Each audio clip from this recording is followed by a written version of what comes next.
I'm at the first waypoint, if you want to call it that. At least I'm fairly sure I am. Right there, you can see the two logs and kind of clearing right there. If I'm not mistaken, that is a shortcut that will take you down to the bottom of this ridge in a hurried fashion. I remember taking it as a kid. I mean, no way in the world I'd take it now. Bad ankles and this big pack I got. But I could be wrong, but I'm fairly certain that's the shortcut. But if you're day hiking and you're in good shape, none of your joints are hurt too bad, it's a viable option. It's you know, pretty clear, if I remember right, cut down through there, and then it takes you out right on the trail at the bottom. I think it knocks off about a mile. So I'm in no hurry, and plus I don't feel like getting hurt this early in the trip, so I'm going to continue on, but I'll do a little walking portion.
I don't know if you can tell or not, but the trail, it's just gently sloping downhill.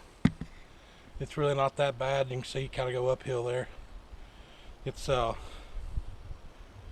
not that bad so far, about right what I remembered. So, but I'll rate it when I get down the bottom. I can kind of hear the creek down below, but it's a ways down there. All right, well, I'm right at the bottom. I've been following this creek. It's been off to my right on the way down. It's been really pretty listening to it. I'm just now getting to where you can see it real good. That feeds into the Cohutta, which we'll be approaching here fairly soon, I would think. But you can see this trail is a really pretty trail. If I'm not mistaken, it used to be part of old Highway 2, and they shut it down in the early 70s and turned it all into woodland. But I can't imagine driving back through here, just all this beauty. I mean, I'm glad they stopped it, because you know, it really gives nature a chance to reclaim some of this and revert back to its natural state. And plus it gives outdoor enthusiasts like myself something to do. So, but you can see it's nice pretty trail. It's fairly level right here. There's a slight grade, you can see it, but all in all it's not bad. But I'll continue on and I'll check in a little bit. Little stream crossing, and it sure is pretty.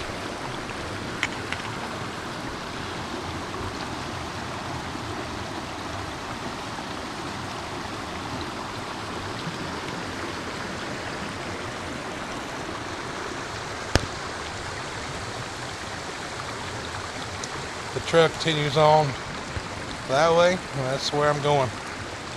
But down here in the valley, You can tell. Weather's beautiful. I couldn't ask for a better day, better weekend really. I mean, it's perfect. Okay, well, we're not too far past the last time I stopped, but hit the Cohutta River not too far after my last video, so I thought, well, I'll walk a little bit until I see something I just can't not film, because I'll be filming a little bit more of the Cohutta later on.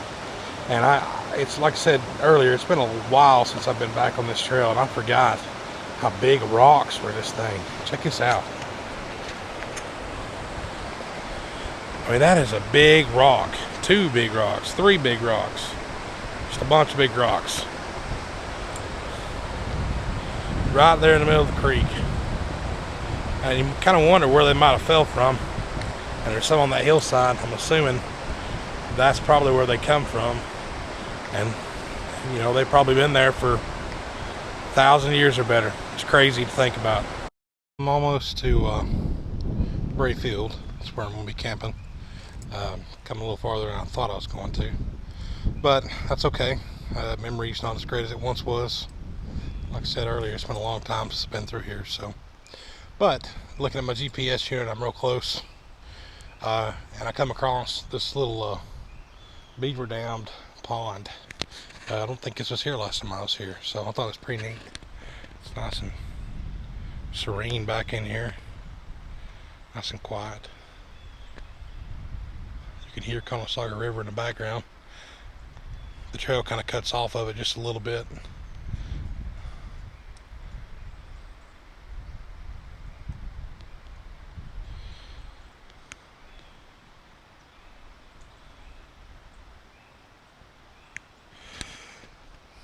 But anyway, I'll continue, and I will check back in when I get to camp. I've had a lot of people ask me what kind of tent or shelter I use, and I tell them I use a hammock, and the first thought they think of is, you know, backyard hammock here in the summertime. And you could use it for that, but it's not what I have, so I thought I would record me setting this up.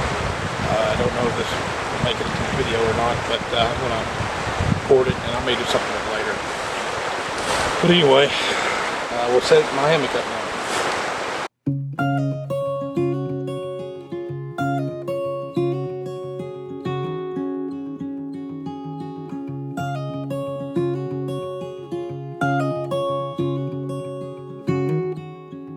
And that's basically it.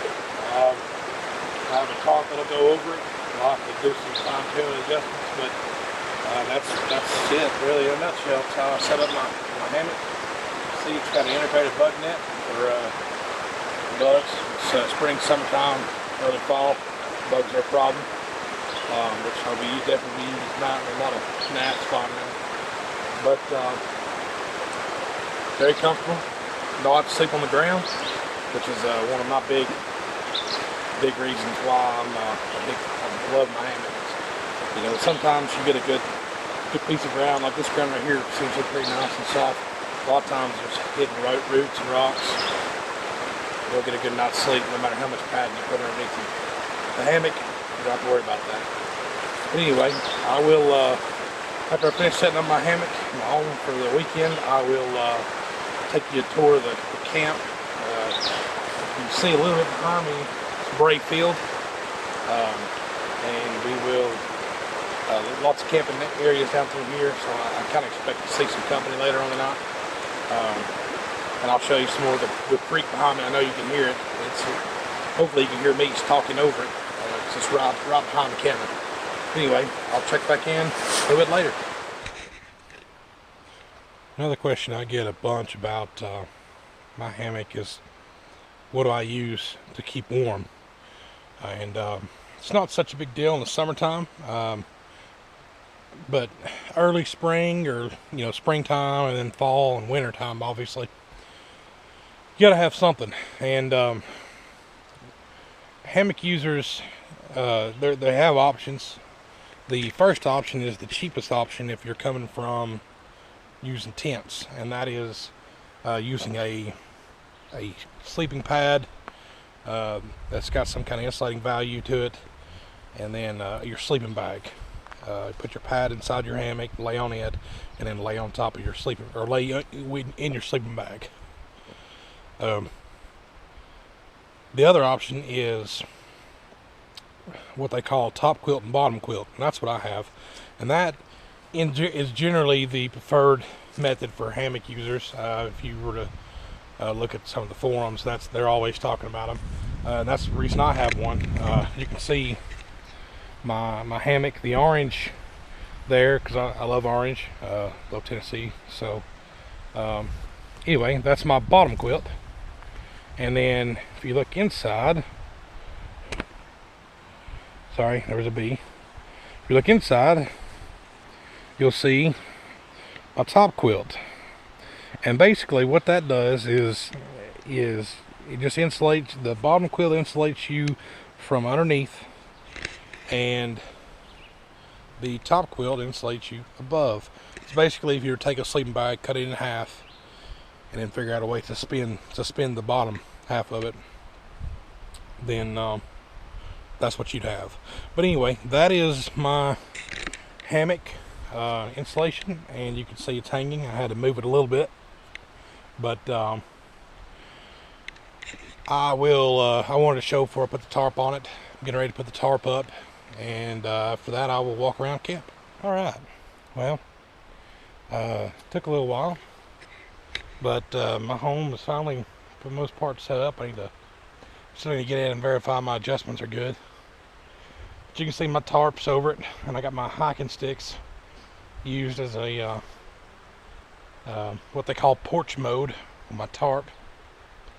So did that way so I can catch a little breeze, and you know, it's supposed to be nice weather, not supposed to rain or anything, or just a very small chance. So I figure, you know, that ought to be good. You know, any straight down rain shouldn't be a problem. Plus I have some tree cover, a little bit, not much, but a little bit. So I think it'll work out really well. I'm at a spot called Bray Field. I think I've said that before.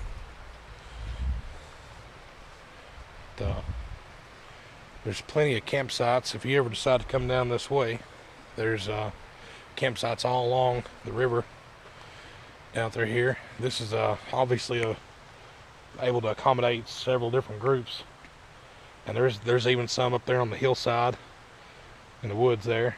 Found those earlier looking for firewoods. But yeah, there's plenty of spots out here. You can see that my bear bag is hanging. That's hopefully I won't have any problems with any bears, but if I do, maybe that will keep them out of my food. We'll see. But anyway, I will probably not check in anymore tonight, and I will probably check in tomorrow morning. I didn't get to do any fishing today, I will say that. Between walking down here and setting up my hammock and getting the firewood ready, I just didn't really feel like it. So tomorrow, though, I'm going to be doing some fishing tomorrow morning, and Caleb and his girlfriend are coming down, so we're going to go check out Panther Creek Falls, and that'll be nice. I'll record a bunch there.